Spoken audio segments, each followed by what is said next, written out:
जे विखे की लंके यावरती आपली चर्चा चालू आहे. सुजय विखे पाटील. माझं मत निलेश लंके साहेबांना आहे.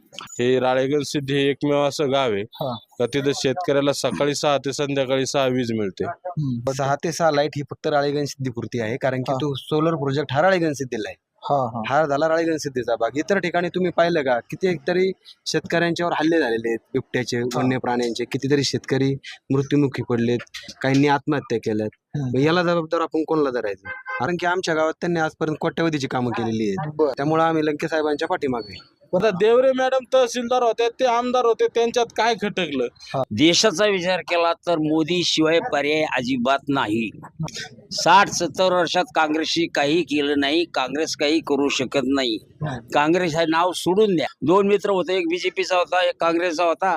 संध्याकाळच्या घरी दोघं संघ गेले फॅमिलीच्या वेळेला, त्यांची कुत्री त्यांच्या संघ. पण त्या 5 स्टार हॉटेलमध्ये कुत्र्याला काय परवानगी